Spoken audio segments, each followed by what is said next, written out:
Welcome to the Outer Realm with Michelle Desrochers and Amelia Pisano.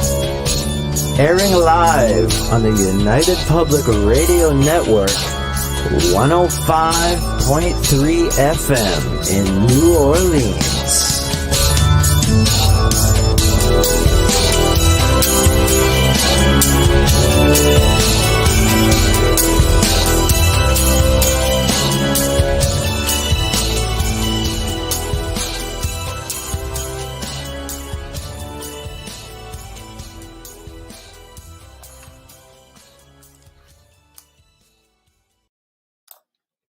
Good evening, everyone. Welcome to the Wednesday night segment of The Outer Realm. We are broadcasting live on the United Public Radio Network, UFO, Paranormal Radio Network, 105.3 and 107.7 FM from the beautiful city of New Orleans. We are fully sponsored by the amazing people over at Folgers Coffee who have been a part of our journey since the very beginning. Thank you, Folgers. We appreciate you so very much. Also, big thank you to Dr. Snick, the sonic surgeon, Justin Snicker, for his contribution of his time and his music for our new intro and our outro. He's an award-winning composer of Halloween horror, sci-fi, dark wave electronic music, which can be found places like Bandcamp, Spotify, iTunes, Amazon. Check him out. You will not regret it. Also, big thank you to Steve McGinnis, basically the artist behind any of the artwork that you see for The Outer Realm. So find him on Instagram and Facebook. Check him out. Get a commission piece or get a lot of his amazing horror pieces that are ready to go. So tonight, we welcome the return of Todd Wilcox. He's going to be discussing his new book, which is up and coming, The Slipstream Shaman 2, Trauma Release for Survivors of Abuse, First Responders, Medical Personnel, Military, and so much more. Now, tonight, in order to participate, we have 7 chat rooms because, yes, people, we are on Roku. No chat room, but you can check it out in the comfort of your boudoir, your living room, anywhere. You don't have to sit at your computer or your phone. But check us out on, for chat rooms. Okay, YouTube, UFO Paranormal Radio, UFO Gods and Extraterrestrials, Outer Realm.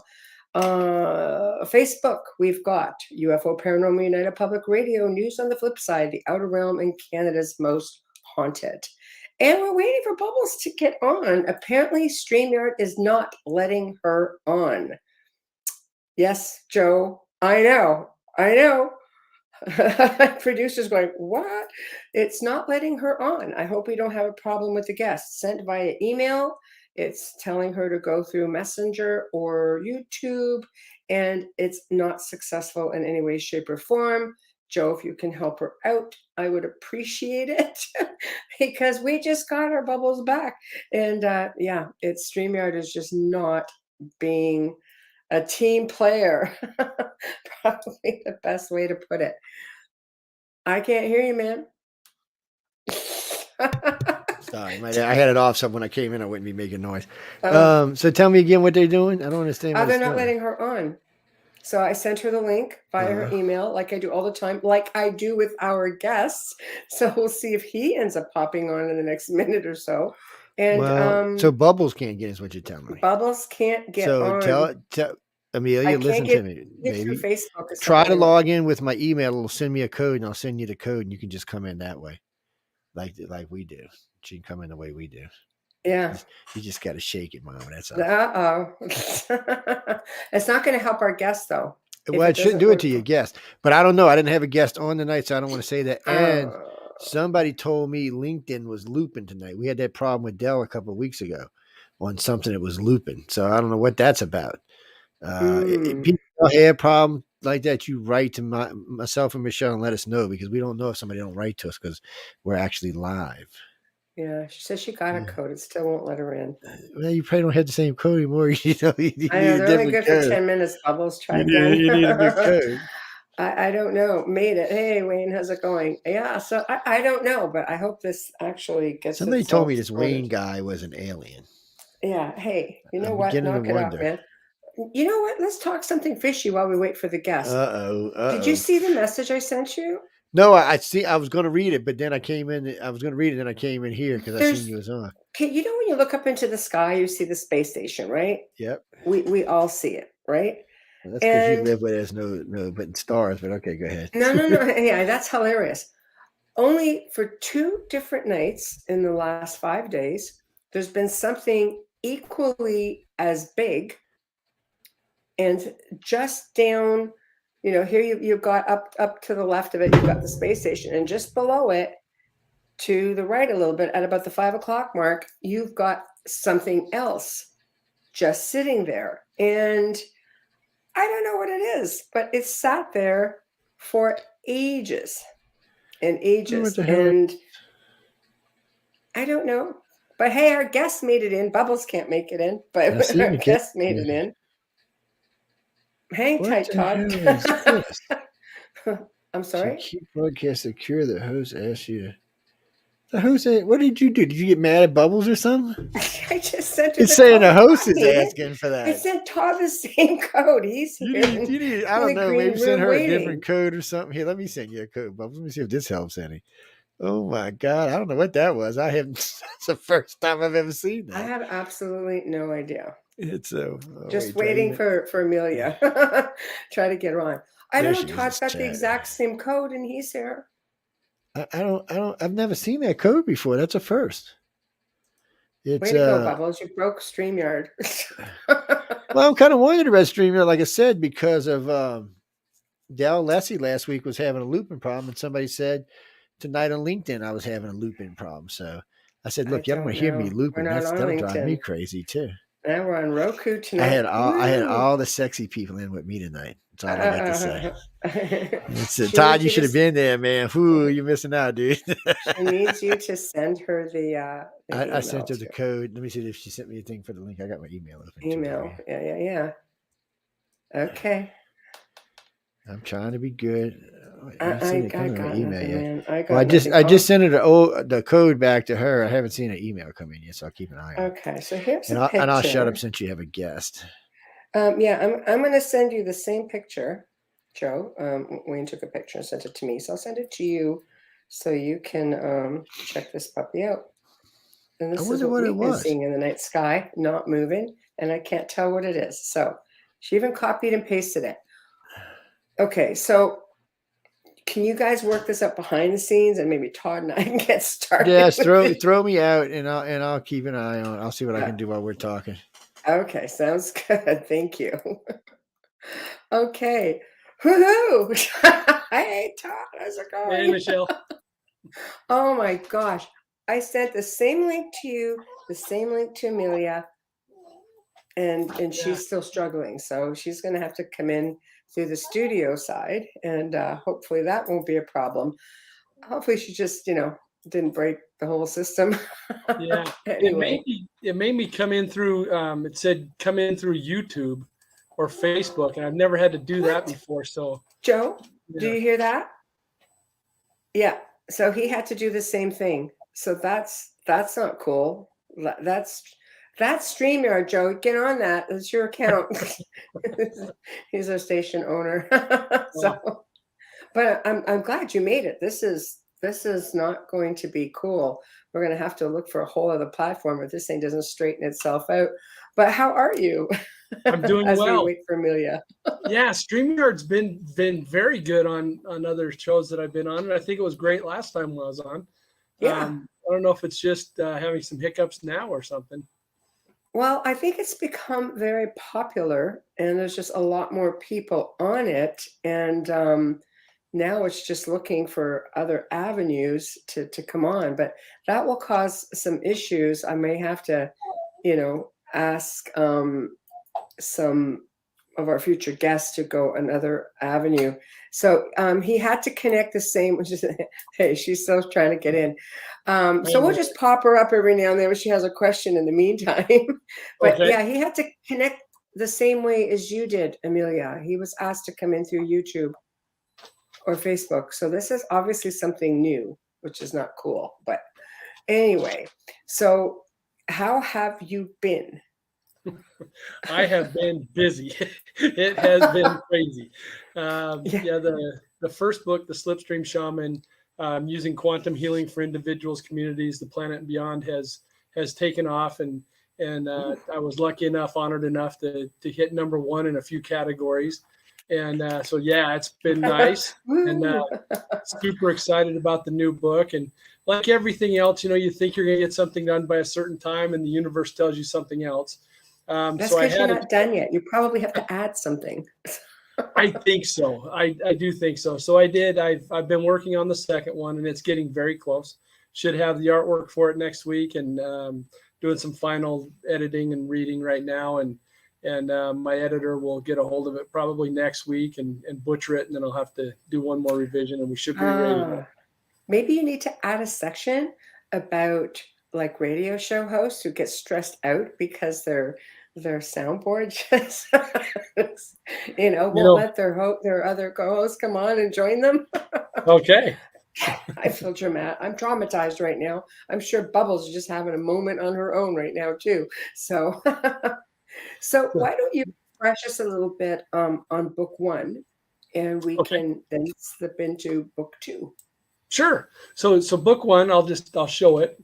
And as I talk about my energy here in a few minutes, that is really what my energy looks like. You can see a couple hands holding energy. That's what mine looks like now. It started out as a light blue color. And what it really started out, my energy, when I was finding my energy, it was to help people in paranormal investigations. We put together a group that was going to go help people that nobody else could. And the question I had was, well, we're the groups that haven't been able to help these people. What are we going to do that's different as this secondary group? And so we started learning things. And what I learned, what the team learned from a shaman, was how to access our energy. And that was really the start of the Slipstream Shaman book. As I was learning how to access the energy, the shaman that was teaching us was saying that your energy is going to be red and it's going to be hot. Hi, Amelia. Hi, how are you? Oh, that's loud. Sorry, yeah, I had to go in through Facebook, and it's got access to everything on my Facebook right now. Yeah, I had to go through YouTube, so it was an adventure. And one of the things we'll talk about in a minute is polymedella. In fact, we'll just kind of skip to that right now. And polymedella is a many healing, and it's in the first Slipstream Shaman book. And I'm going to do a many healing for electronics, specifically for people that have podcasts and do things like this. I can tell you on my own radio show and podcast, I am famous for blowing up electronics. And if I get anybody on that's had any kind of alien abduction, contact, anything like that, for sure something's going to happen. The power's going to go out. We're not going to be able to contact. So I'm going to do a polymedella, and I will add that to the second book, and we'll be sure to talk about the outer realm on that. Thank you very much. That's right. I was just saying, Bubbles was probably just having a meltdown on the other side. I was traumatized. See, right there, we can use you. I was more angry than anything, that because it has access to my profile and my friends list now. That's why I was upset. Yeah. But Joe has to fix that. That's right, Joseph. Yeah. So, come on, Joe. So I had to come in YouTube. Yeah. So it's obviously something new. So I wrote C as an SIS, but it came out SEE. I wasn't being cheeky. I was writing C as in yes. When Todd got through and said, I had to go through YouTube. But anyways, enough of my drama. Please continue. Yeah. Okay. So now in Todd's and your listeners, yeah. Go ahead. Your listeners have heard this before. As I was listening to the shaman teach us how to find our energy, it wasn't working for me. She was describing a completely different experience. So I did it on my own. And really this whole thing came about on my own. She gave me the basic tools to use.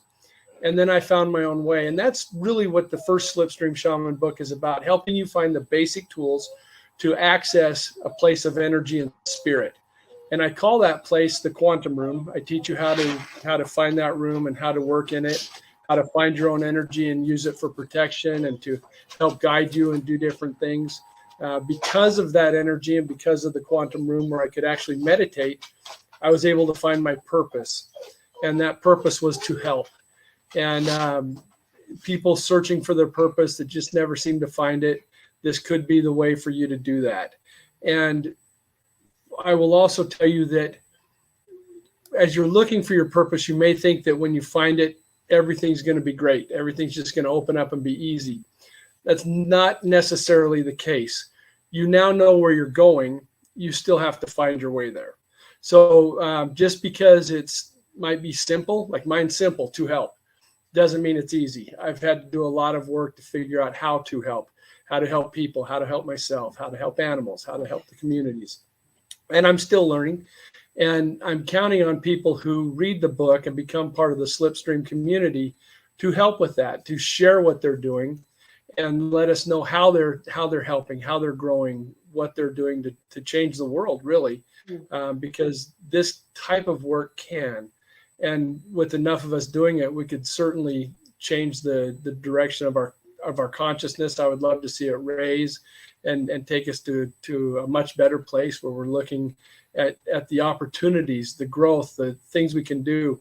We should be spending our time and energy on how are we going to get the space? How are we going to use our minds, develop our consciousness, those kind of things, instead of I hate you because you look different and I hate you because you're from a different part of the planet. There's way too many great things out there that we could be working on instead of worrying about the things we worry about. So that's what we're working on here. That's what the first book. Everything quantum seems to be a thing right now. It is. It's a word. New age. What is this exactly? Yeah, I think it's just it is so big and encompassing that you can use it for a lot of things. And the reason I chose to use quantum to affiliate with a quantum healing is because it does take place in that place of energy, which is what quantum mechanics is all about, energy and vibration. That's why I chose to call it that and to align with that type of healing. Okay. So now we're slipping into book 2. Why did you decide to go that extra mile and include, I mean, you've got first responders. I especially like the whole bit about the road rage because that is me to a T. Yes. I try to zen out being a light worker. Wayne will message me and he'll say, you hear that? He'll be all about speak over here. No, I've been in the car with her. What's up? Aren't you supposed to be zenning out? Shut up! Yeah, I'll tell you, it's one of those universal things. There's been just 2 or 3 people that, as I talk about road rage, that people usually laugh and go, "Oh my God, I'm one of them." There's not many people. You're not that bad, Michelle. You don't. When you say road rage, you mean like they get right in there, like move up really close to you, try and cut you up. Michelle's not like that. No, she's she's just verbal road rager, verbally abusing everybody on the road. Yeah, and I think that's what most of us are. Yeah, and we're yelling horrible things, and we're getting crazy, and yes. And one of the things that we address more in the second book than we did in the first is parasites, and those are things that we remove. With the energy work that I do, I run into 3 things when I'm working with people. The first one's companions. That's something that started out as something positive, but through the years has held you back. So picture your arm hurts one day, and so you tie a belt around it just to give it some stability, and it feels better with that belt. What if you don't take it off for a week or a month or a year or 10 years? That arm's going to be in bad shape from that belt. It helped you one day, but you left it too long. And that's how a companion starts. It's something that helped us and now is actually holding us back. It doesn't mean to. It's something positive, but it holds us back. The next thing, and that's about 95% of what I run into, the next thing is a parasite. And these started as something with bad intentions and very possibly through road rage. See, we just have to clear Michelle's car. Pardon? We just have to clear your car. There we go. It's not your fault. Yes. Every day? No. And my daughter takes after Auntie Michelle. Just saying. Yeah. Unfortunately, I've set some bad examples myself. I have said some horrible things and called people things that you really shouldn't call people. I've never tried to run anybody off the road, but I've certainly envisioned their car exploding and things like that. And picking, you got to be if careful I with your could pick up their thoughts. hand and move it off the freeway, You have I to would be like so to move their careful with car. your thoughts. You know I that. know. That's where the parasites come from, and there's something bad. And so Oh, the second book will talk about that. And it's not just road rage, it's any negative things that we're doing have a chance to take on a life of their own. Energy comes to life. We've heard recently of the Thin Man. People are seeing the Thin Man and blaming it for having them kill people and different things like that. The Thin Man all started as a story, as a science fiction story. are and you it referring to somehow the Slender came Man? Is it Slender Man. I keep calling him Yes. Thin Man. Yes. Oh, The Thin Slender Man is Sorry. isn't that a Stephen King novel? No, it's a tulpa. Thinner. No, but the yes, the thinner. That's it. But it's about Thinner, yeah. Yeah, Slender Man. And Slender Man is forever I'm the saying Thin yes. Man. Yeah. Slender Man was Yes. started in a university board room. It's just a university know. student. Yeah. But it was a writing contest, and now I've talked to legitimate, high quality people that say they have seen this thing, and so somehow it's taken a life of its own, and I would classify that as a parasite, and possibly even the final thing is the otherworldly thing that some people would call aliens and demons, and that's something that I run into extremely rarely. Parasites are about 4.75% of what I see, and then the really bad things like Slender Man and different things would be less than 1%. It's very rare that I engage in one of these when I'm doing the healing essentially work. it feels like manifestation. Mm-hmm. Yeah, we've given them energy for sure. It's That's a scary. type of manifestation, and the bad part is negative seems to grow much faster than positive. And I would love to somehow flip that to where positive grew faster, but negative seems to take on a life of its own much faster than positive things. Mm-hmm. Why do you think that is? I think because it's easier to get involved with that. It's so much easier to be a part of that group that gets mad than it is to be a part of the group that looks for the good in things. Yeah, it's less work. It's to do easier. good and to be positive is much more difficult. So it's easier to be negative. Just like it's easier to be it's a terrible thing to say, but it's easier to be a criminal than it is to get up and work every day. It is. That's a line from a famous film too. Oh, enlighten me. What was it? What film? In Bronx Tale, and it's actually based on a true story of Chaz Palminteri and Robert De Niro's upbringing in the Bronx. It's actually based on a true story where his son becomes enamored by this big mob guy, and he loves his lifestyle, and he says to his dad, "You're the sucker." He goes, "No." He goes, "You know who?" He goes, "You know who's the good guy? The hero is the man that gets up every day. The working man is the hero." And that line has stayed with me since that film came out. It's an excellent film to watch. It really, you learn a lot from that. Yeah, it's been a while since I've seen it, and I'd forgotten about that line, but what a great line. Yeah. Yeah. And he also says nothing is worse than wasted talent. You have a talent and you don't use it. So frustrating. And those two are the themes throughout the film. Really well done. There you go. You're writing it down. I got to watch. I just want to know about wasted talent. Yes. Watch the film. I'm sure you can find it anywhere. Watch the film. You'll love it. Yeah, I have actually seen it, but it's been a long time. Probably like the first year it came out. Right. And just the music itself, you can continue watching that all the time. Really well done. Very good. I will have to check that out. So who do you find that you have to help the most with this sort of negative trauma? I mean, road rage, that's an abundance, but you're talking about like survivors of abuse, for example, first responders, medical personnel, military. Where do you find that you're the busiest? So with those groups, shockingly, maybe it's not shocking, but the people identified in this book tend to not want to get help. They're alpha males, they're alpha females. I can do this. I can stand alone. I don't need the help. And so unfortunately, not a lot of them have gotten the help yet. And the reason this whole thing started was one day I was talking with my sister, and she said, I can tell if somebody's in a first responder role as soon as they walk into a room because they have this plume around them.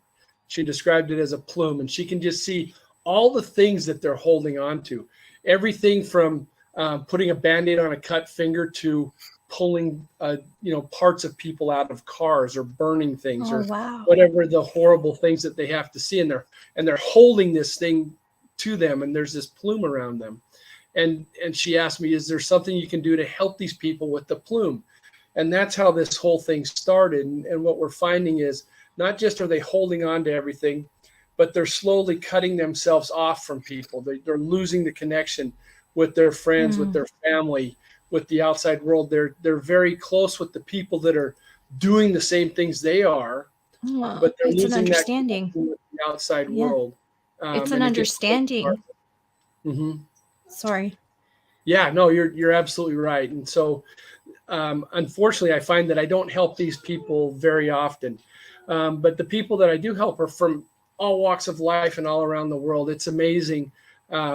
One of the things I talk about on these shows is that I'll do a healing session, an energy alignment healing for anybody that wants me to, and I can do that from a distance. I can do it in other, for people in other countries.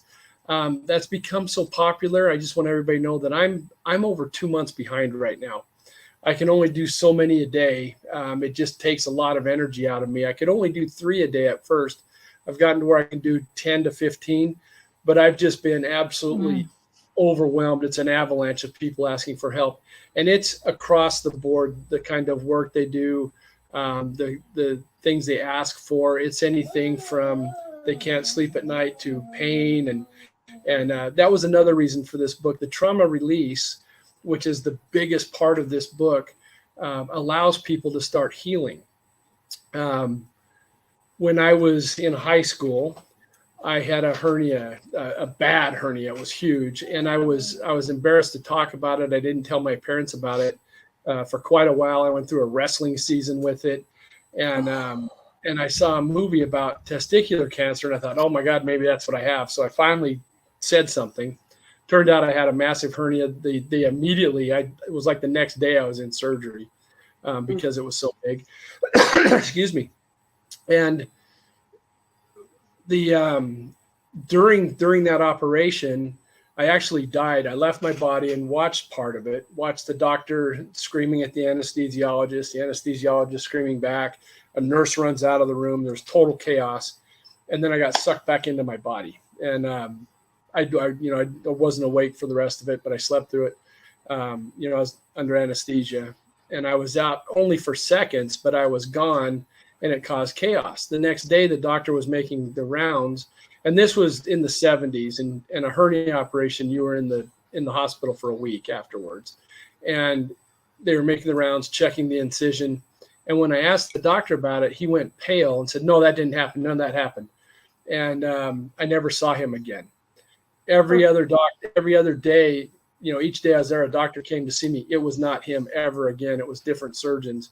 And nobody would talk about it. And they all said that nothing like that happened. But I saw it. I was a part of it. They don't talk about it. I had 3 NDEs on the same bed in recovery, and they don't talk about it. There's little notes that in your file that you actually have to get another doctor to read. Okay. At least in Canada, because that's, I found out later through nurses because I had someone who was a friend who worked on the same floor. That's how I found out what happened. All I knew is I took longer to get up. Nobody tells you anything. They don't want you suing them. Right. And I think that was it. And again, there's that ego, they're doing a surgery and you die. So there's an ego thing, and then the suits and all that. So yeah, a lot went on. And so I'm in the hospital for a week. There was a lot of pain. It took forever. I can remember walking through school. I was in high school, and it just hurt forever. It took a long time for my legs to work right. I was an athlete, I was a runner, I was a wrestler, and, I was used to moving around, and I couldn't do it. And for decades, that scar hurt. It was raised, it was red, it hurt. Oh, And that's crazy that long. Yeah, it would not go away. And then I learned the process that I'm going to teach people, the trauma release process, about 15 years ago, a different version of it. I've since modified it and brought it on to what we do. But the genesis of it, I learned about 15 years ago. When I worked that process on me, the pain stopped almost immediately. Within a couple days, the swelling started going down. Within a month, the swelling was gone. And within a year, I could hardly see the scar.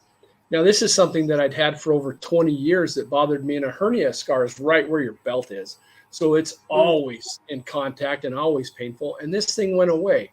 And so that was something that I wanted to share with people. And like everything else, we've evolved, and it's different than when I first learned it.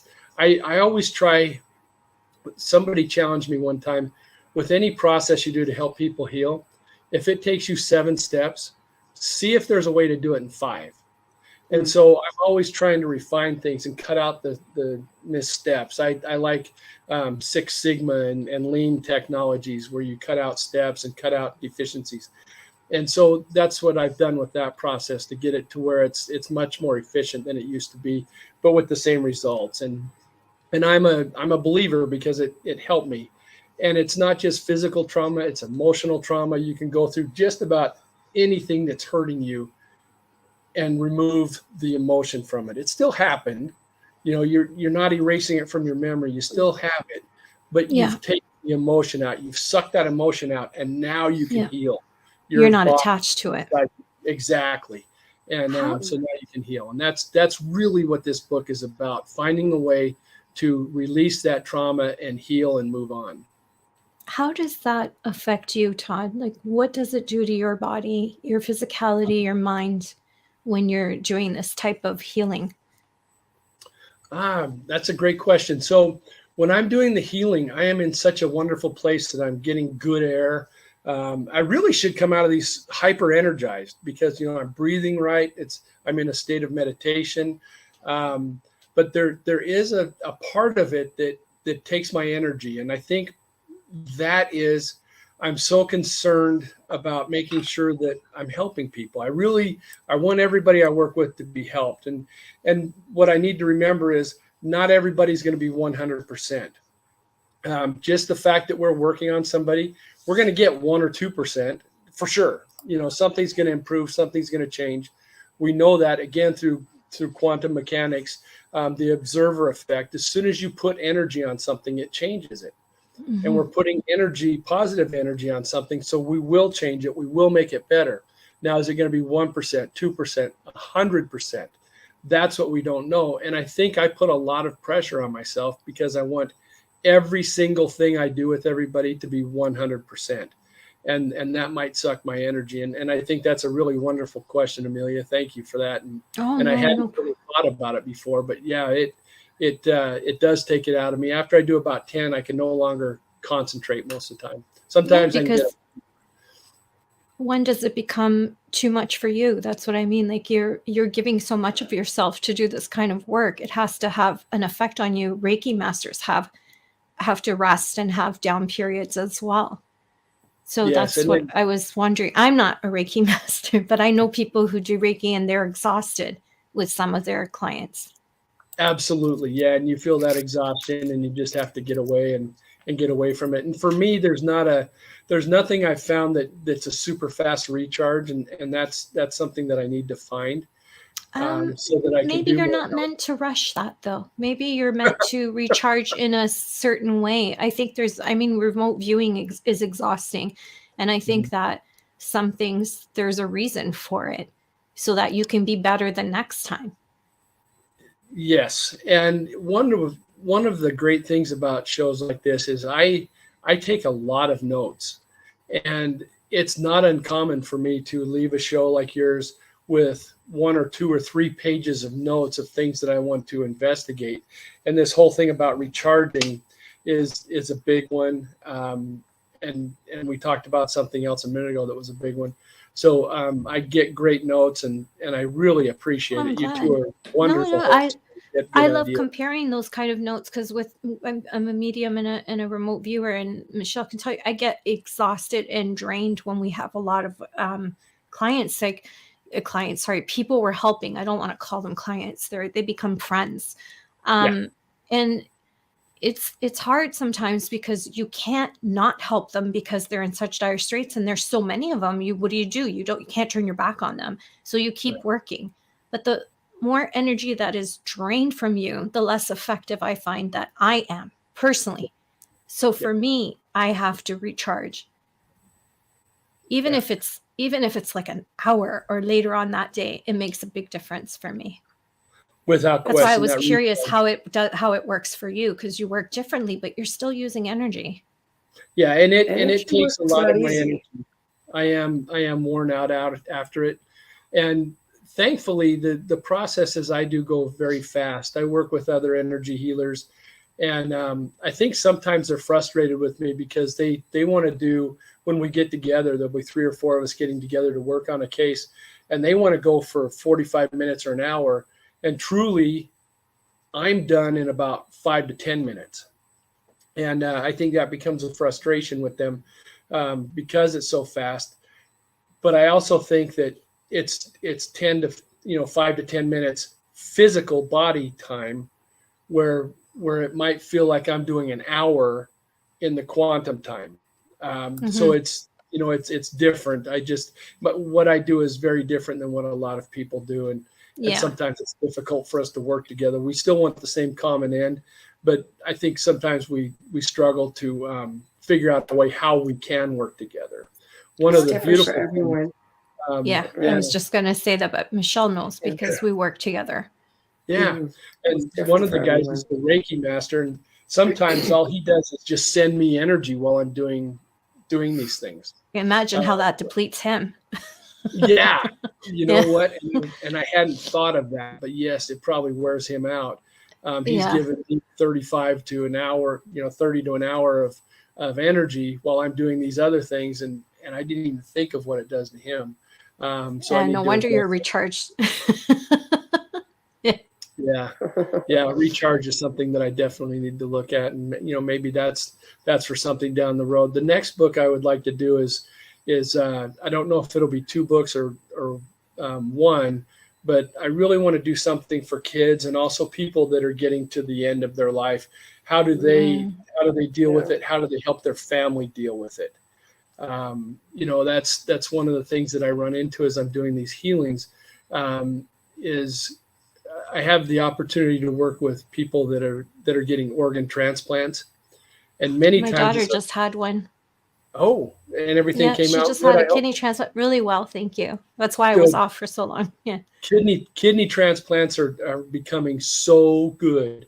So that's good. She should have a really good prognosis. That's awesome. Yeah, well, her dad and my husband gave her the kidney, so we were both a match, which was really good. But they call it the Mercedes of all kidneys. They can't believe how she actually has 112% function. She went in with 5. Yeah, that's a miracle. That's it is. It's a miracle. Thank you. Yeah. And when I'm working with these people that have received the organs, it's not uncommon for the donor to come into the quantum room and join us. And then I do the same thing for the donor. And without exception, every single time, as soon as you can see them standing taller, getting energy, being stronger, they'll get to a certain point and energy goes out of them to their family. Once they feel better from what they just went through, they immediately want to help the family. And I would imagine that the sick people, sick kids really are concerned about their family as much as they're concerned about themselves. I think they're even more maybe concerned about their family and want them healed. And so that's what the next thing will be about. And it'll probably be combined into 1 book. And it was originally going to be 2, but I think it will just be 1. I think it's great because I know just working with people who are grieving and the things that they manifest and draw to them during this process, and, you know, it's really difficult. It's probably one of the worst times that people actually go through in their lives.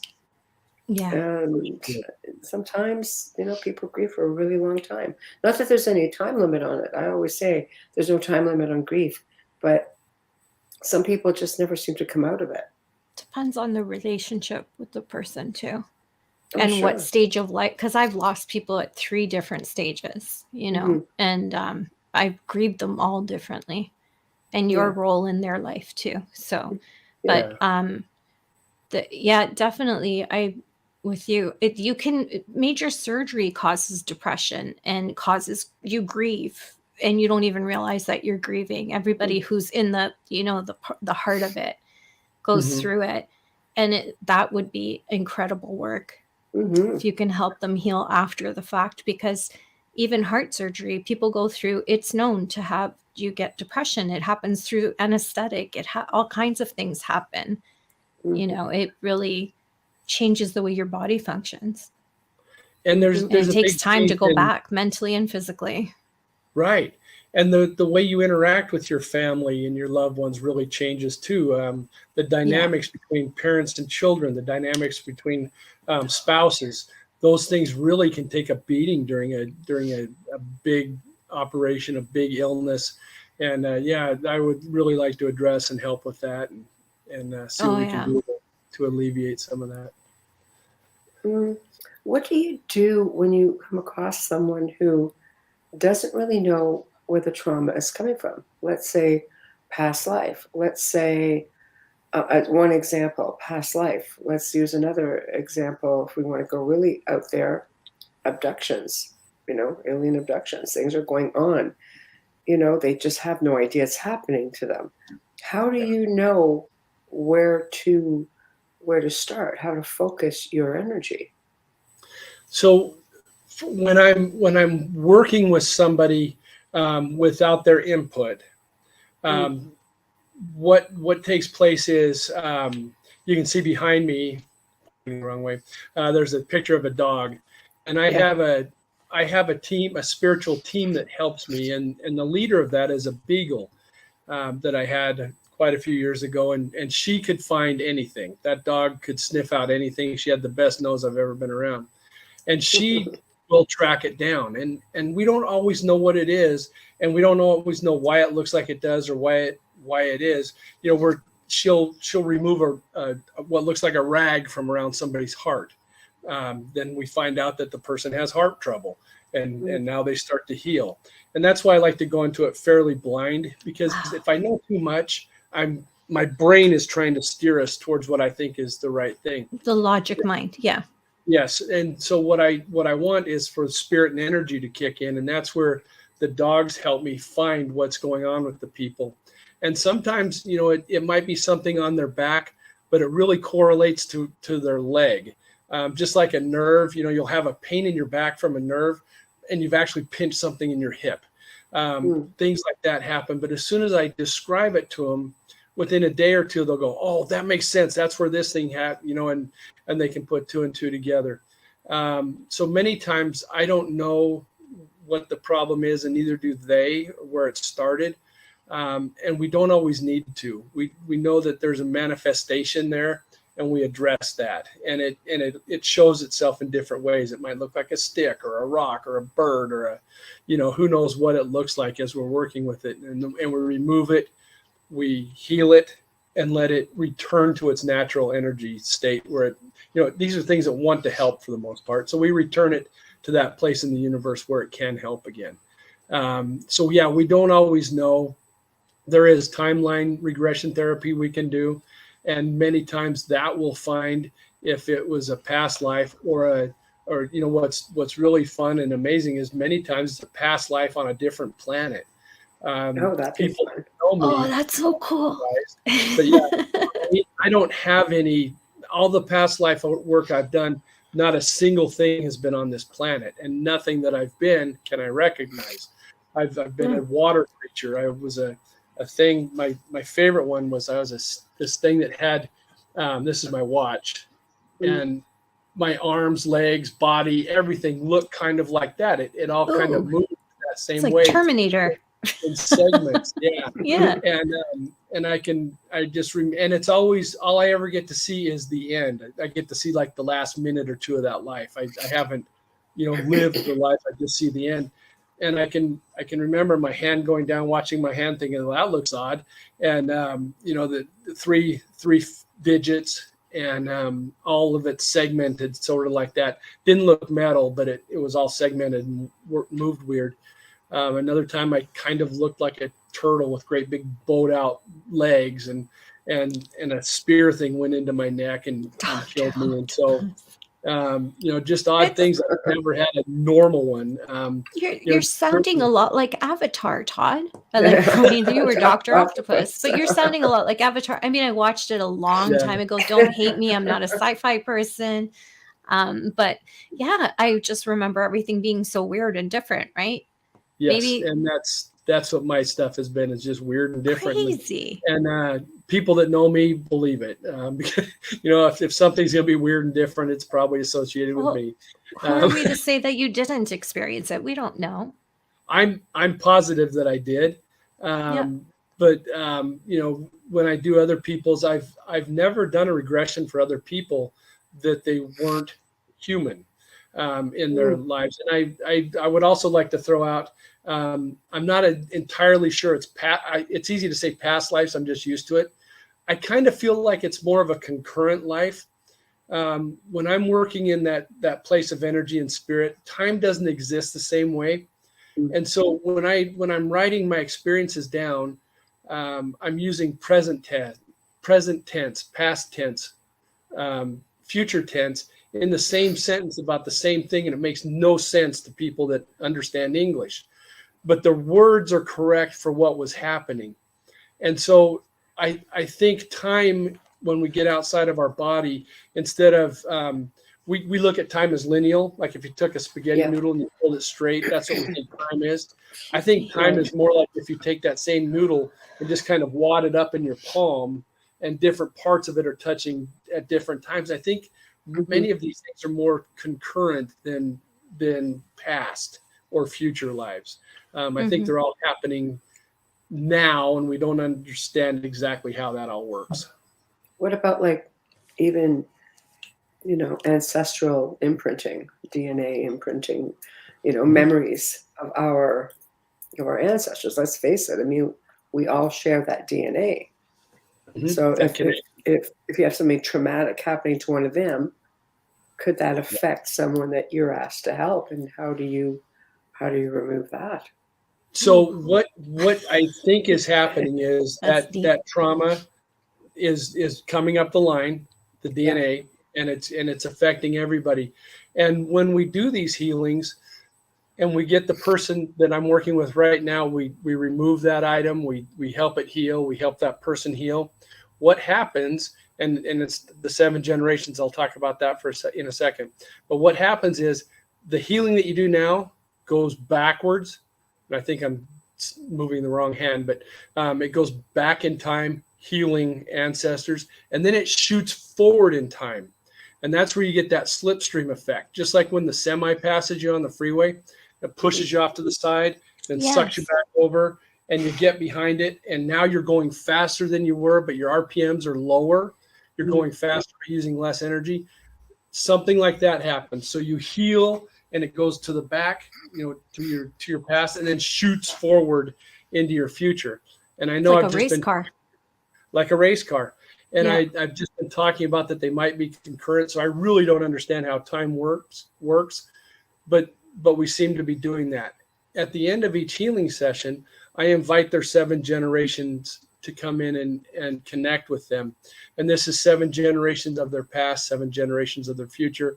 It's not just DNA generations, it's spirit groups, it's friends, it's, all kinds of important people to them. Sometimes it's people they don't even know, but have an effect on their lives. And all those entities come in when we do the 7 generations to help the person with connection, with love, with protection, and enjoy that healing that just happened that affected all of them. Look at you, Todd. You're like the shaman of the Indy 500. Thank you, Mike. Formula One shaman. I like so visual stuff. Yeah. Yeah, Formula One. We'll put you in a nice red Ferrari. There we go. I don't think I'd fit. Well, they custom build them for you. They'll have to, because I'm pretty sure. No, that's how Ferrari's made. They custom build the seat to you. You actually have to put in an application. Well, I have 3 brothers. Everything about cars is up here. You actually have to apply to purchase one. Oh wow, I had no idea. A brand new, you have to apply. They can decline you. Yeah, crazy, right? They can decline you from spending $500,000. Yeah, but for $500,000, that seat better be molded to my butt. I want to be in a position where I can decline people that have $500,000 they hand to me. I think that would be I have lovely. a friend who collects them, so yeah. It's crazy. Yeah. How do you deal with people who have, I guess, people who go through certain traumatic experiences? I can understand this. Let's say, victims of abuse, perhaps as children, you block some of that out. I don't quite understand. Maybe you can explain how you would lose connections with people in your life through trauma. How do you figure that out, and how do you resolve that? So when I'm doing the trauma release with people, what I ask them to do, and this is a very nutshell version of what happens, but I ask people to think about to create a movie of what that abuse is. Now, there's probably been hundreds and hundreds and hundreds of times with a lot of them of the same thing, but they will come up with a video clip, for lack of a better word, that's maybe 3 to 5 seconds long. I want them to see it, and it's going to hurt when they first see it. And I'll have them watch that video until it's locked in, and they might name it. There's many different things that we work on just so that they really can see that energy and how it manifests as that video. And then we start doing things to take the energy out of it. We build up protections. We put them behind a super thick plastic impenetrable wall. We have them adjust sound and brightness and do different things. So eventually the trauma, the pain of it is released, the emotional part of it, and they also become in control of it. They're no longer the victim. They're in control of this clip, this thing that they call that abuse. And once they have control of it, now they can manipulate it to where, and I use manipulation as a good thing because that just means change. They're changing things in a good way to affect their future. And so they're however it works. Like with me, when I work on trauma, many times I'll take that movie, I shrink it down and make it really dark so I can't really see it. And then I throw it like a Frisbee into the sun and incinerate it so that whole thing's gone. Whatever emotional charge is left goes into the sun to be gone. I'm really, really fond of using the sun for things that I want to get rid of. But however people want to do it, however people want to do it is fine. But the main thing is they need to know that they have protection, and they need to know that they have control, and that it will be gone and it can't hurt them anymore. Do you take any of that pain on? I don't, and Good. That's really the wonderful thing about this. With many energy healers, when they're doing that kind of work, that there's some that I think called pain eaters, and they actually ingest that pain from people. Those are strong empaths, yeah.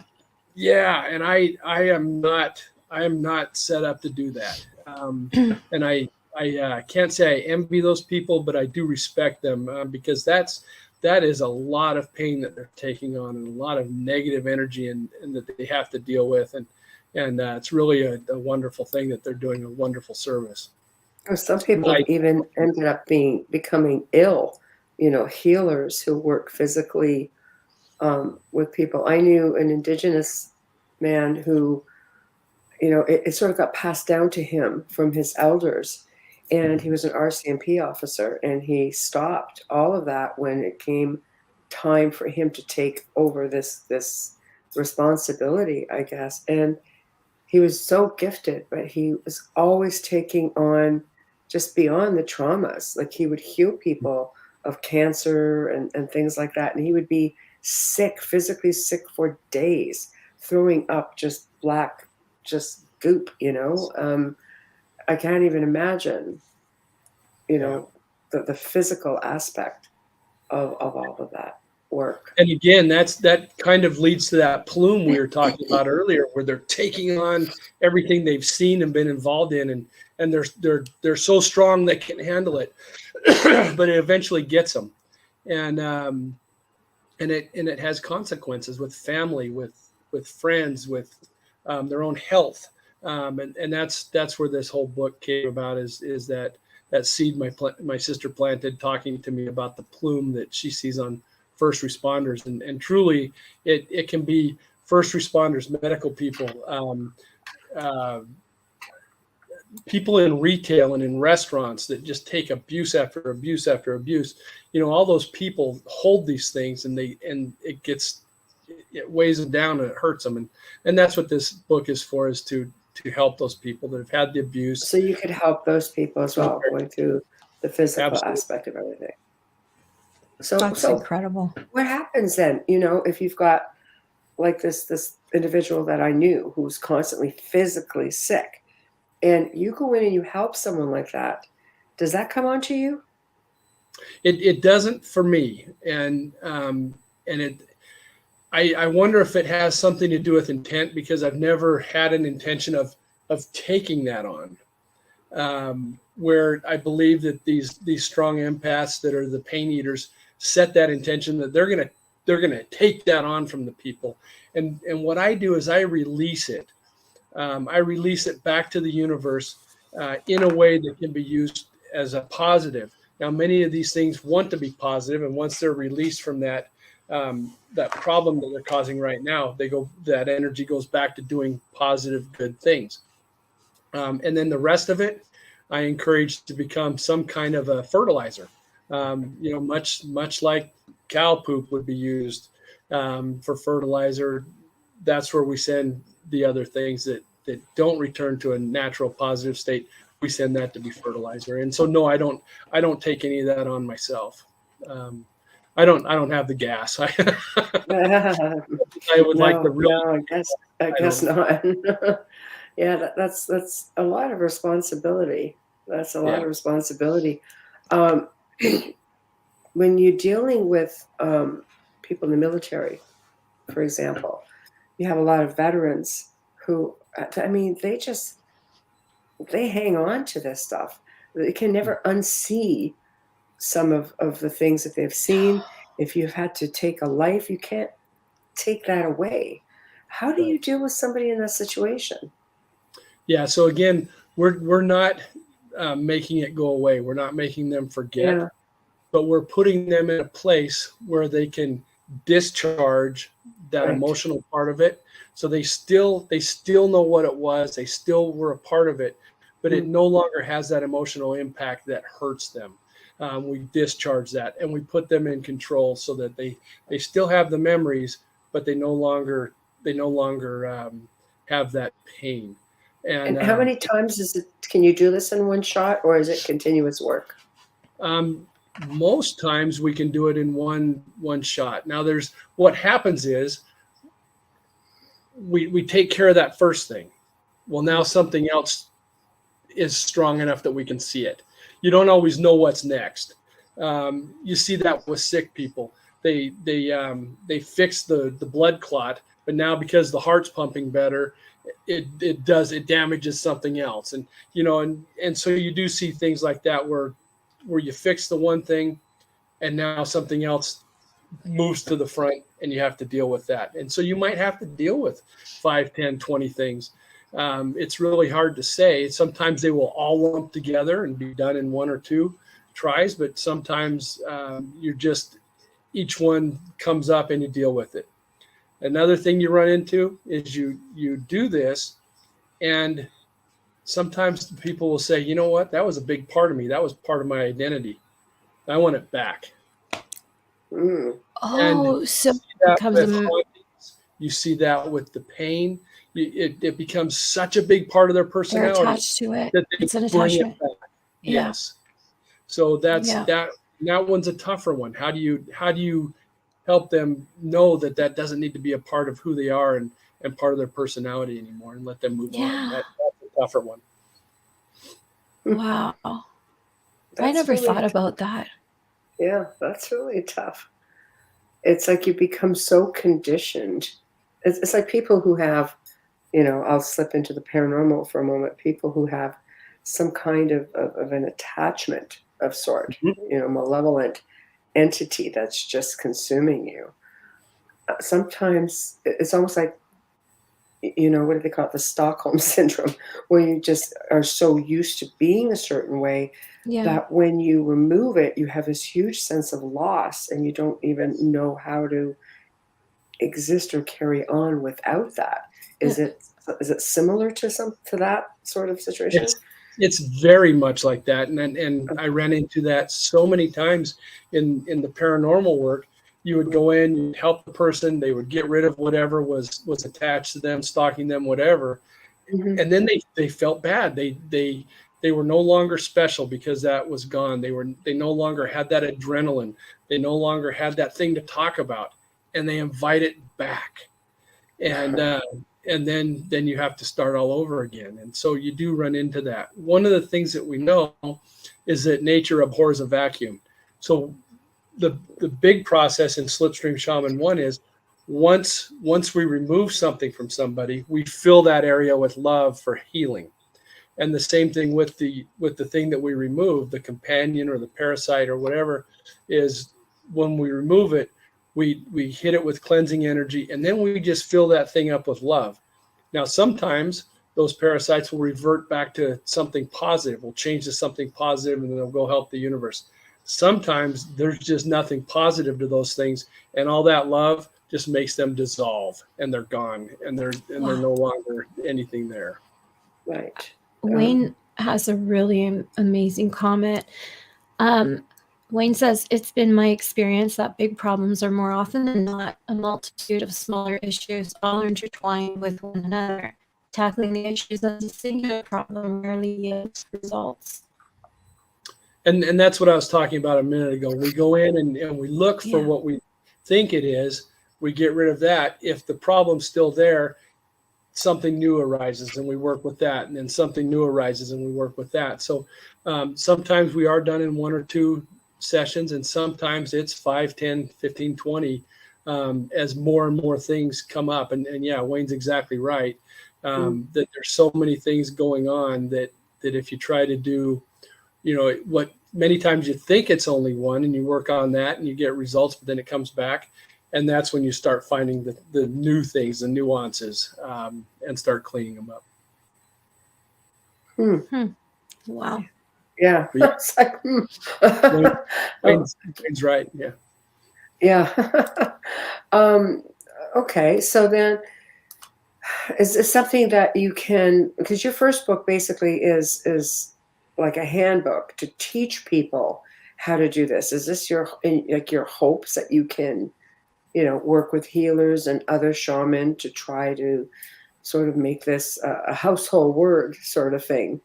Absolutely. Would you give courses or anything of that nature? That's coming, and coming sometime this year. There'll be some courses, and on YouTube, if you go to Slipstream Shaman channel, right now we have a video to find your energy and also to start putting together your quantum room.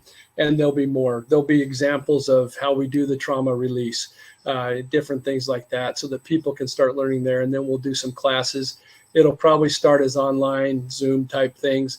And then I would hope that it evolves into something where we get people together, because you just can't beat that group interaction. What I would love to do is, as this second book gets out, if we can get to work with some police forces, a city force, a sheriff force, a fire department, and work with multiple people in person, helping them learn these skills so they can take it back to their squad bays and to their different firehouses. You're going to need a very open-minded police force. And I work in that field. That's not easy. Not a super open-minded, yeah. And again, very strong, very determined people, and that think I can fix it myself. But I'm hoping that as they see results, that they're able to let that barrier down and do some work and help each other. I would love it if you and your group could work with vets. That would be like, for me, the ultimate.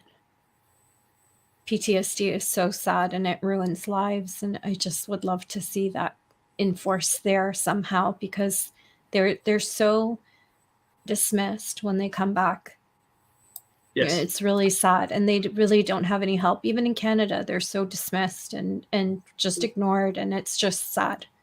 People think, Canadians don't really have an army, but we do. We have a Marine. It's a different level of army, but it is a Marine force, and they are boots on the ground, and they are watching children die. Right? Yeah. We do have SEALs. They're not called Navy SEALs because it's a different country, but we do have that kind of elite force, and they're not getting the help they need when they come back. And I would love to see that implemented in part of their programs when they return. Yes. I bet you they would be willing to try anything. I would love that. And that's what we're working on. And I truly hope that this is something, again, my purpose here is to help. And that's what I want to do. And I served in the military also, and I get it. Thank you for your service. Thank you. Thankfully, I was when nothing was going on. So, it was a safe time. It's so fearful though. Yeah, absolutely. Yeah. And me going in, a kind of a hot-headed, crazy 18-year-old, nothing's going to hurt me, kind of normal. Attitude. Yeah. And then as a parent, I'm thinking, well, what if my kids want to do this? Right. So you can understand what your parents went through when you were, you don't want to see your child in the military. I understand. Right. That. Yeah. So thankfully mine didn't. And, like you said, everybody that's in there, thank you. We definitely need it. And we also need to do a better job taking care of them. Absolutely. We just don't take care of the armed forces the way they should be. And I think it's a travesty. We really need to take better care of them and their families. Well, they're our heroes, and look at how we treat them. Sure. They absolutely are. And so are first responders. All I'm saying is when you go into the military, nobody sees what they see. No. Right. Whether they're active, they're shooting, whatever. What they see is not. And I don't want to belittle what police officers see or what paramedics see, because I have a lot of friends. I know the stories. I know what's going on. I know I couldn't do something like that because it would break me. But it's different in the military. Mm-hmm. They're not criminals. They're civilians. Mm. It's just different. Yes. I can remember in basic training, we did a night fire exercise just so you could see what a platoon of Marines could do. It's terrifying. And that's one platoon. It is absolutely terrifying what they can bring to action against something. And you're probably got people on the other side doing it right back at you, but it's terrifying. And thankfully I was never in an actual live fire like that other than in maneuvers, but it's just amazing. And what they go through and what they come back from is devastating, and they need to let themselves get helped. Yes. And many turn to addiction, alcoholism, anything to numb it. Yes. Just to make it go away, even if it's just momentarily, just to make the noise stop. All sorts of addictive behaviors. Anything. Yes. Yeah, you're right. You're absolutely right. I can imagine. I feel them. I can imagine. For sure. I can really feel your empathy there. You are getting hurt right now thinking about it. Yeah, sorry. I know someone who suffers from severe PTSD. Yeah. It's hurtful. It's ruined her friendship. It's hurtful, and it's hard to do. Yeah, I can see it and hear it in your voice and your heart is. No, it's fine. Share when you share an emotion like that, it may be the difference in somebody asking for help. It might be that final straw that breaks the camel's back, and they say, you know what, it's time for me to get help. So no, it's beautiful. It's anytime you tell your truth, like you just did, do it, because that's when change happens. And that was beautiful. Yeah, that was Thank wonderful. you. I don't think there is anyone on this planet, unfortunately, that doesn't know someone who suffered trauma. I don't think any of us can say, no, I don't know anyone. Right. That's the world we live in now. But the thing is, too, is some of them, is like, do they even recognize it? I have a friend right now whose family member is a veteran, and he's a young guy, probably late 30s, early 40s, and so he just doesn't get it. But I mean, he's always been, I always say, broken, because they don't want to go through the work, they don't want to do the counseling. I won't say all of them in this specific situation, but turn to alcoholism, turn to drugs. It just seems to be easier, but yet it's just they just claim to live this really happy life. No, man, I'm just having a good time. I'm, like they just don't see it. So I would imagine it's very difficult, that you bury it so deep that you come back and you just, life is good. Life is good. I just go to the Veterans Club, and I just have some brews, and I just hang with my friends.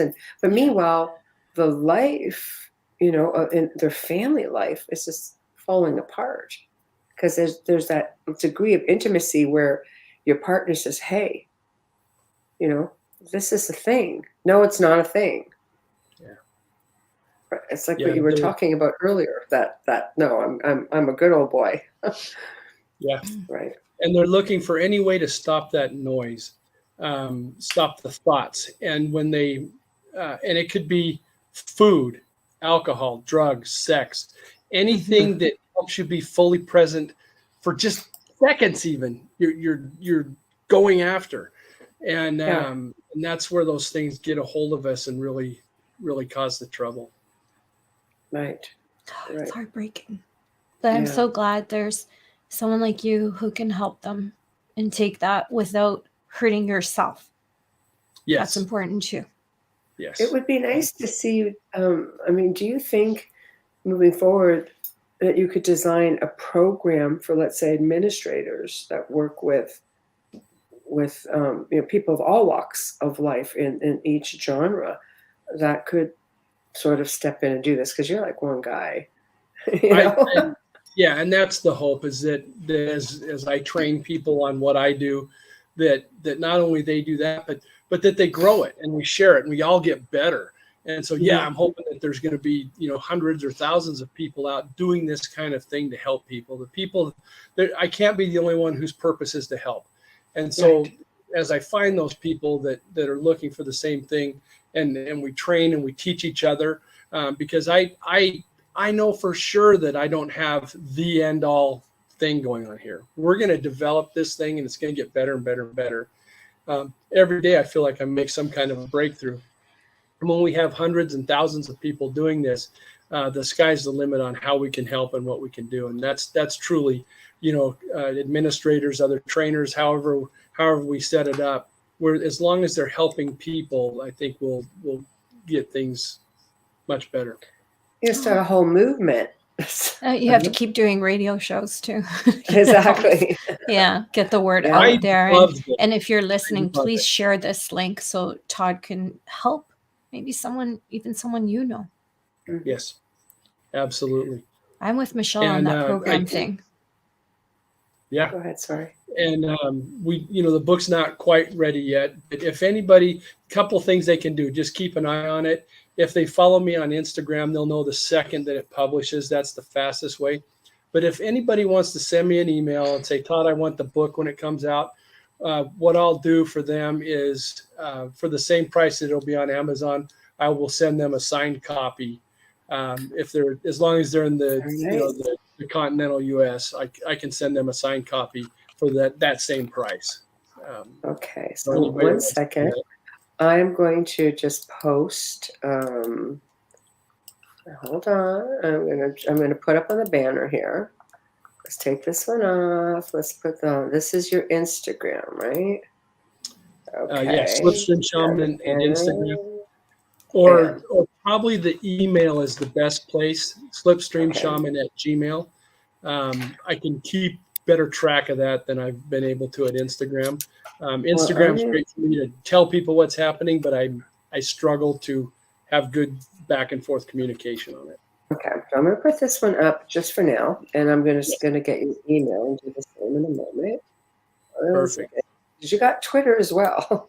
So I do have Twitter, but I rarely get on it. And so that wouldn't be a good thing. Twitter. Right. Yeah. Twitter is nasty. Sorry, Twitter. It's a home of the trolls. I'm sorry. Not those of you watching us right now, but there's a lot of trolls on that network. So let's switch over. Everybody on Instagram that I have communication with has been so positive and so Instagram's very positive platform. Yeah, simple too. I don't run into that Twitter troll thing, and that may be why that's been so much better for me to use, is because it has been a lot more positive. Instagram's more of a scan through, like or don't like, and keep going. Exactly. It's a quicker for me. I love it because people say I'm abrupt with my texts, but it's a text, people. It's a text. Yeah. I don't send emails. We have to do a station and sponsor. Yes, definitely. Bubbles. Tonight, I do have my Folgers cup here. My husband made me. My husband made me my coffee, and he brought it up. Yeah, baby. But that's because this cup is up here. It's not that I don't have it. But anyways, it's just because he brought it to me at the last second. Tamara's in on it too. Thank you, Tamara. You are listening to The Outer Realm with Michelle Desrochers and Amelia Pisano, coming to you live from the beautiful city of New Orleans on 107.7 and 105.3 FM. Tonight, our guest, we welcome back Todd Wilcox, and we are discussing his book, Slipstream Shaman 2, Trauma Release for Survivors of Abuse, First Responders, Medical Personnel, Military, and more. There are a lot of great moments in this show. If you missed it, please wait for the archive and start at the beginning. You can stream or listen to our archives on any platform that you normally use. We'd like to say a huge thank you to the amazing people at Folgers Coffee for fully sponsoring our show from day one. Michelle and I love you so much, and we wouldn't be here without you. Thank you for your continued support. And a huge shout out and thank you for our intro and outro to Dr. Snick, the sonic surgeon. Say that 5 times fast. Justin Snick, our award-winning composer and musician. You can find his music on Amazon and Bandcamp, and you can find him on Facebook and Instagram. Speaking of which, if you are on Facebook or YouTube, please give us a like, hit the subscribe button. If notifications drive you crazy, just turn them off. You're going to need them because honestly, you want to know, right? Who wants to miss this show? Exactly. Nobody does. I always see the messages after I missed the show. I'm like, don't worry, I'm posting the archive. I know. There we go, people. Join us in chat. We're on 8 different chat rooms, right, Michelle? We're on 7 now. 7. Because we are on Roku, and Roku does not have a chat room, but it's Roku. So, So 7, we're down to 7, but you know what? There's a lot of ways to get a hold of us all. So I suggest do it. In fact, if you want to email the show, there we go. We have a lot of people who want information on guests that have been on. There are people who have information on guests they want to see on, and like us, love us, or not. we respect. Yeah, we respect. Yeah, I know. See right there. They love us. I know. Oh, I really put that in everybody. We want to hear from you. So there's the email. So back to business. Yeah. When I was in college, a professor and I used to split buying coffee. He let me go into his office and make coffee, and we just split it on who would buy it. And it was always Folgers. And we used to joke that we were going to go get an IV bag and mainline it so we could get it straight into our blood system and really get a bigger impact. Now, I don't suggest anybody try that. It was just a joke. But no, although I think they can IV line that kind of energy, though, because you can get those nurses to come to you. Just saying, not that I've used it, but they do come to your house. That's all I'm saying. That is funny. You know they're working on a puffer, right? Kidding. Oh my gosh. I would Just be stuck giving in out that all thing. this terrible information. It's terrible. It's terrible. It's a joke, folks. Some people think that's a pretty literal, just saying. I drink too much coffee, but you can never drink too much when it's Folgers, right? My I God. agree all day long. That's right. So what's next for the Slipstream Shaman? You know, what I'm working towards this year is all about helping more people and transitioning away from having a day job that takes 50 to 60 hours a week to doing this more full time. And that's where the YouTube helps. That's where Instagram helps as we build this up, and I'm on more shows like this and future TV things. That's going to help me transition away. And as soon as I can do this full time, I will be helping even more people. And the same goes with the training. That's really a big step for this year, is setting up some trainings, doing some Zoom trainings and some in-person trainings, and hopefully getting with some police and fire departments and working that way, and some military units and helping them. And it's just really the sky's the limit on where we go. And it might be get into some webinars, that sort of thing. Mm-hmm. Yep. Yeah. There's a lot of different things we're working on, and that's all for this year. And I've really just I want to get this second book out because I think it's going to do even more good than the first one. The first one's been very well received, and I'm so proud of it. And I love the comments people give me about it. But I think the second one is going to really make gigantic differences in some people's lives. And so I'm really excited to get that one done and get it out to people. They can just email me. I'll put your email back up here. So. Yeah, they can email me right now, and then eventually it'll be where you can order it at Amazon and get it sent directly to you. But, you know, for the people, for your listeners, if they send me an email, I will send them a book for the same price, autographed, that Amazon would do it. So we'll there you go. Nothing like an autographed copy, people. Right here There's in the outer realm. What if someone in another country wants an autographed one and they're willing to pay the shipping? I will do that, and I will tell you that I just spent the last 2 weeks trying to figure out how to get one to India, and some countries are extraordinarily expensive. Yes. It was going to be in the $250 range to get it to India. By mail? I guess I was going through many different, like DHL and different places, and you courier is always going to be 3 times the price. Yeah, because we send stuff off to the UK all the time, Michelle and I, so we know what the rates are. Yeah. I did have an author send a book to my father-in-law that was signed. My father-in-law loves getting signed books. And I had a man send a book to him from Australia, and I think it cost me $40 just for the. That's not bad. Mailing. No, if I can find something like that, I'd be tickled. So you should try with the post office if you can work out some kind of rate because you have traffic. Yeah, and that's certainly something we'll look at. They're able to get most of these things through Kindle at virtually any country. I like a book. The actual hard copies are a little tougher. That's me. I love hard copy books. I'm one of those people who loves an autographed book. Yes, I have to smell it. Yeah. Have to smell it. The autograph makes a big deal, and those are my favorite books. The autographed ones have a special place in my library, and you look at it like, why are those books together? Well, they're autographed. They're special books. My first one that I ever had, and I only had 2 for a long time. The first one was Jane Goodall. I was able to meet her at a psychology symposium when I was in college, and she signed a book for me. I was shocked at how tiny she was. There is nothing to her. Those chimps could have just given her a doink with their finger and knocked her across the room. She's very petite. She was right there in them. Yeah, she was so little.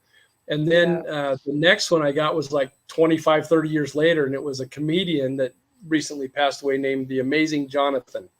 He's the guy that used to pretend like he was shoving pens in his eye and different things. And so I had those 2. And then my third one was people that I knew, and I said, you're in a place of honor. You're right between Jane Goodall and the amazing Jonathan. Right? Wow. And I still keep it that way. All my signed stuff are, between Jane Goodall and amazing Jonathan.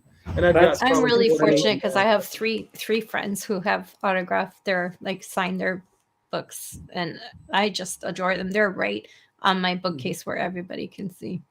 Yeah, they're the ones in the center. Wayne's, of course, he's got 4. They're right there. They have he has his own shelf. If they're signed, they get prominent spots. But yes, there's a absolutely. smell. I love going into especially an old bookstore. There's that smell as soon as you walk in. It's like, seriously. Oh, I'm home. They put campfire in a candle. Why don't they put old library? What are we missing? Yeah, old library and a leather chair smell put together. Come on. Somebody get on that. At the librarian in the hilarious House of Frightenstein. Right? But they should put that in a candle.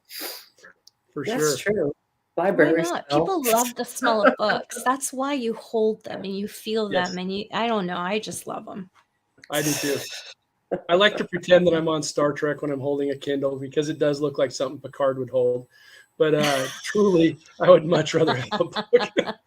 Oh my gosh. We're going to segue because I would love to know more about the paranormal work you do on a quantum level and more.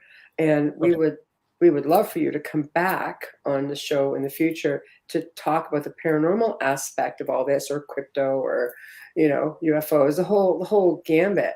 Mm-hmm. But as a segue into that, I'd like to maybe just finish off with your work and how your work, quantumly speaking, fits into all of that. Okay. One of the things that I find is there's when you say shadow people, it can mean a lot of different things. It can be people seeing moving shadows in a building. It could be a creature that looks like a shadow that's running around. When I'm talking about shadow people, I see a specific type over and over and over. And that's the one that's about 6 feet tall, kind of heavily built, looks like it's wearing a hat or a helmet. It has a face, but you can't see it. It has like a long cape, and it's dark. It's going to be dark gray, black, midnight blue. It's a dark color like that. And I call that the watching man. And it seems to just stand in a doorway or at the foot of a bed or in a room and watch you. You don't get to see it for very long, but it's very interested in you. And what I'm finding as I do this work is that many times I will run into those things in that place of energy and spirit. And again, all they're doing is watching. I was working on a house that had a number of people that were healthy when they moved in and didn't live very long afterwards. They got very sick and didn't live. Oh. And what I found was that there was this thing in the basement that was just sucking energy out of the house. Oh. It was one of those otherworldly things I talked about that I don't find very often. I cut that thing off, sealed up the house. There doesn't seem to be a problem now. But 3 of those things were watching me as I was doing this. They were following me through the house, and it was metaphysical. I wasn't there. I was doing it in that place of energy and spirit. But they were following me in the rooms that I went to. And once I sealed that thing off, they were no longer in the room I was in. But as I was leaving, getting ready to go up the stairs, they were at the stairway watching me. And as I approached them, they just moved out of the way. And you've seen it in movies where they'll have a big circle and the two guys are fighting in the middle of it, and the guy wins, and now he's won their respect, and they move out of the way so he can walk through, or those kind of things. And that's what it kind of felt like, was that they approved of what I just did. They moved out of the way for me so I could leave. I was doing a timeline journey on myself, and I went back to a place where I was probably 4 years old, maybe 3. And I was in the basement of my parents' house. And when I was a kid, I loved Westerns and science fiction. That was what I wanted to watch: cartoons, Westerns, science fiction. And I loved the way on the Westerns, the guys would always just ride the horses so fast. Those horses were just going fast. And so I had a horse in the basement was one of those horses that had a spring, 2 springs in the front, 2 springs in the back. I had one of those growing up. Yeah. Yeah. And I would ride that thing. I'm surprised the springs didn't explode. I just be going crazy. Yeah. And I was doing a timeline regression on myself, and I'm in that room down in the basement, and there was 12 of these watching men there watching me do this. 12. 12 of them. And I didn't think anything of it. As a young kid, I'm looking at these things, and it seemed normal and okay to me. It didn't bother me. I just, they just seemed like a normal thing. And so as a paranormal investigator, that's, you want to really go after things that you've been involved in. I've got friends that have been abducted, and they really like doing that type of work. I've got friends that see ghosts and they're like mediums, and they can communicate. So they really like that. I've seen these things a lot. So I want to learn more. And I've talked to several hundred people about them, and only 3, interestingly, have ever had bad experiences with them. And they have, for most of us, it's almost like you see a mist over the face. There's a face there, but you can't see it.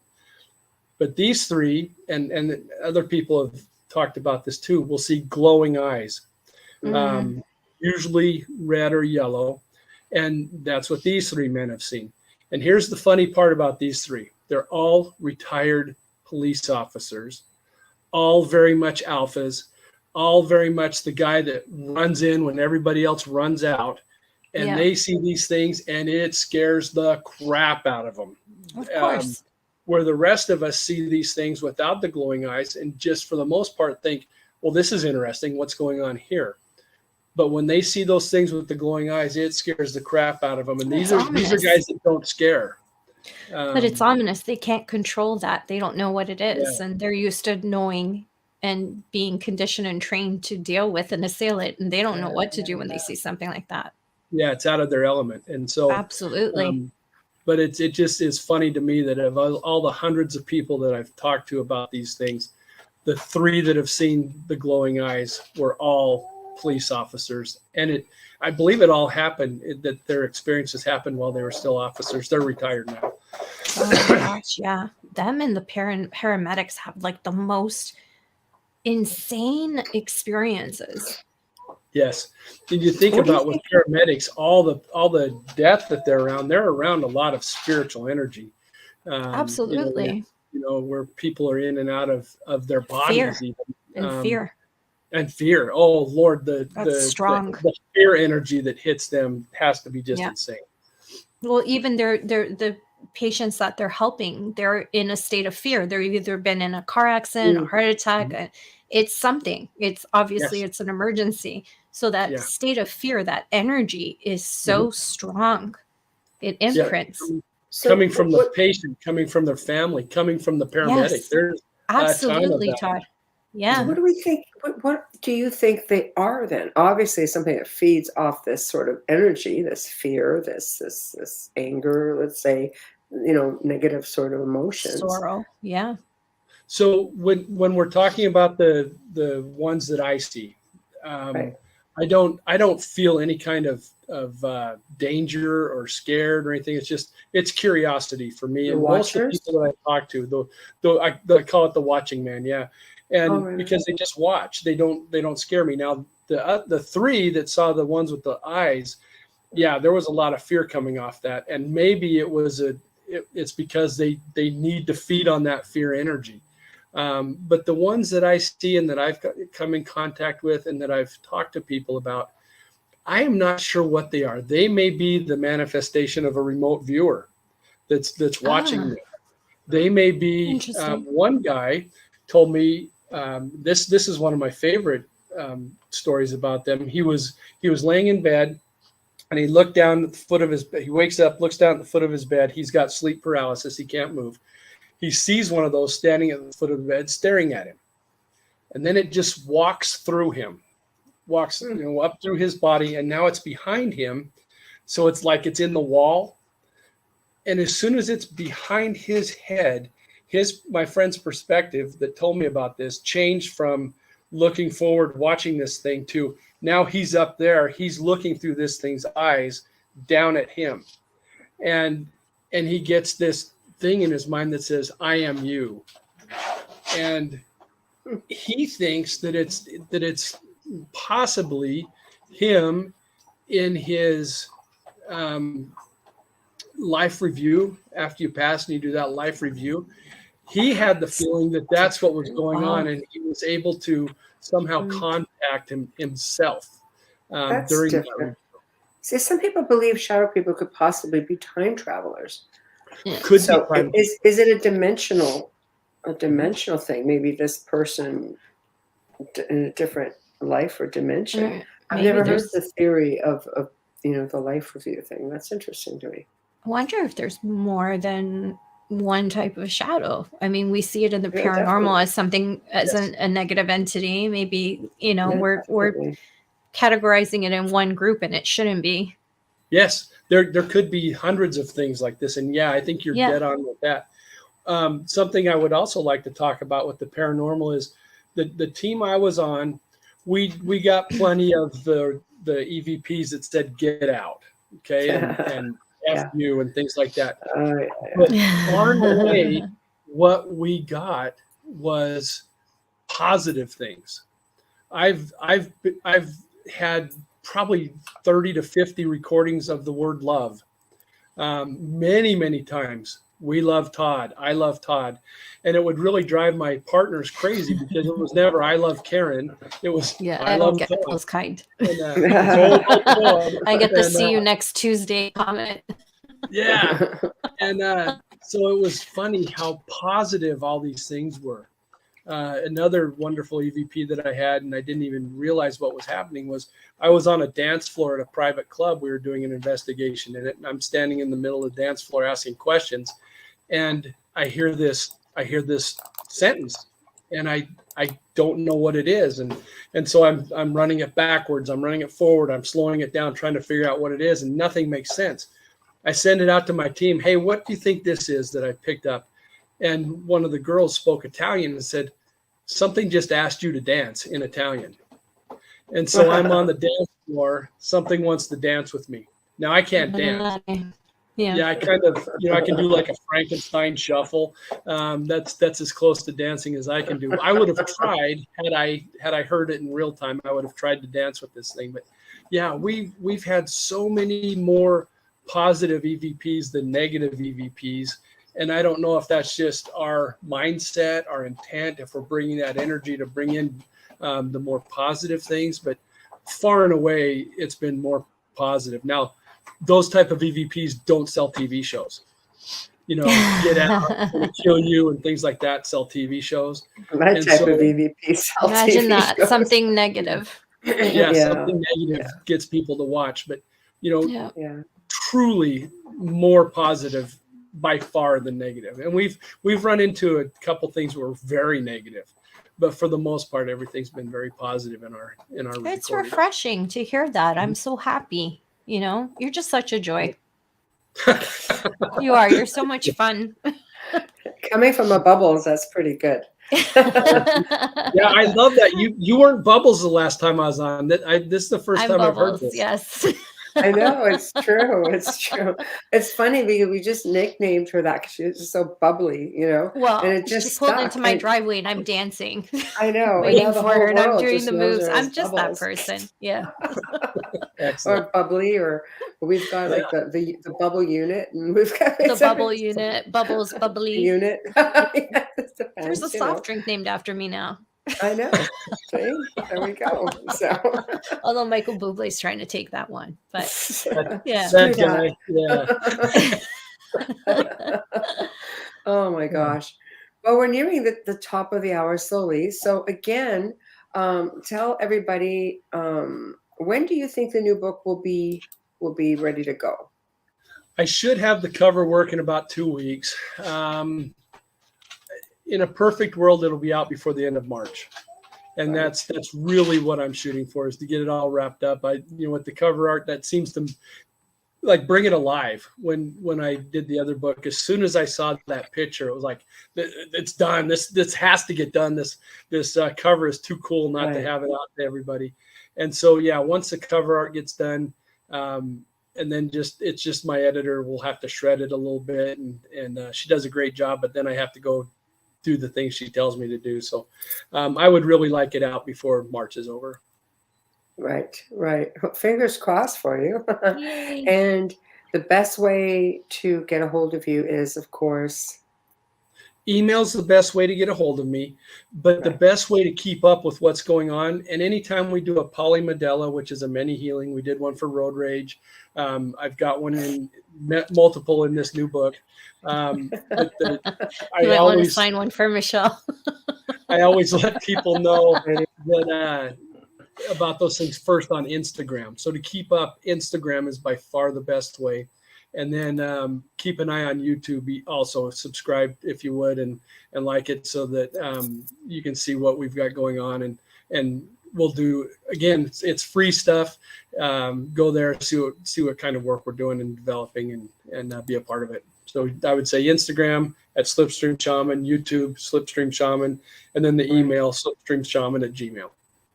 There we go.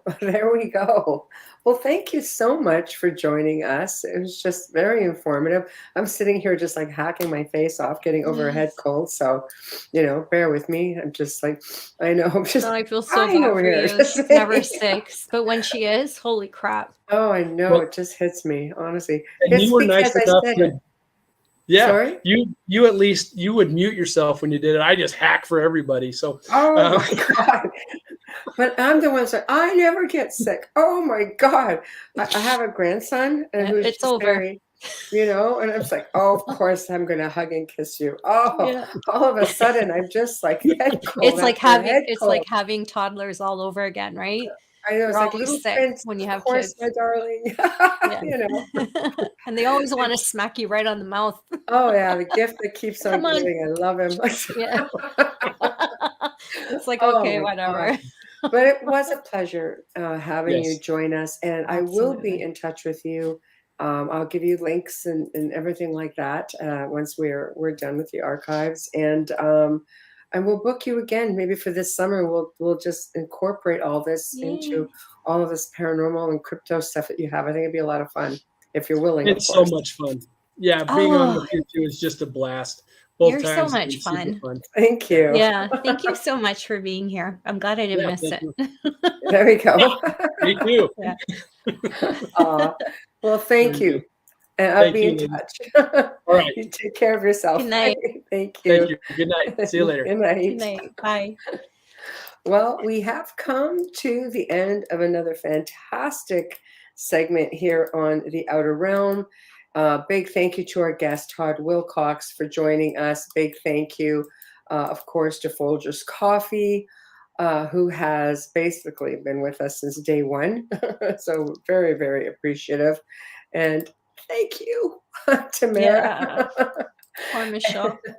And big thank you to Dr. Snick, the sonic surgeon, Justin Sticker, for his contribution of his voice and his music for our intro and our outro. Big thank you to Steve McGinnis, the artist behind the artwork here at the Outer Realm. Thursday night, okay, you love them. We love them. We are happy and privileged to call them friends. So we welcome back Hamilton White and Richard Stanley. And gosh, what a show it's going to be. They're pretty much picking up where they left off on the last segment on December 29th of last year. And Hamilton has sent over some pictures. So we're going to have some pictures. I'm doing up a little collage, and he's asked me to put them up tomorrow as a bit of a promo. And he's going to have the real thing. Show and tell, because he likes to do a show and tell. So I know. And you're going to want to watch it then. Yes. And we have to give him a big kudos, because for him, it's staying up late. Richard's a night owl, so he'll be up anyway. He's in the south of France. And he's just very laid back and chill about the whole thing. Hamilton is, going to be staying up every 2 a.m. when he starts. Yeah. So, yeah. He's a morning person. Yeah, this is a little early morning. So anyway, it's going to be a lot of fun. They're always a great time. I've never known Hamilton to not be a boatload of fun when he's on the show. And Richard is very fascinating person and Great stories. never a dull moment. So I think between the two of them, they're definitely going to keep us all entertained and some interesting stuff, interesting promo stuff as well. So I will post that up tomorrow, and we will get the show on the road. So be there, get ready and chat, get your questions ready. Because Richard, we usually have live, but Hamilton, not so much. So if you've got questions, get them ready to go. Okay, so thank you all for tuning in. You make it that much more exciting. We love you all. We appreciate you all. And we'll see you tomorrow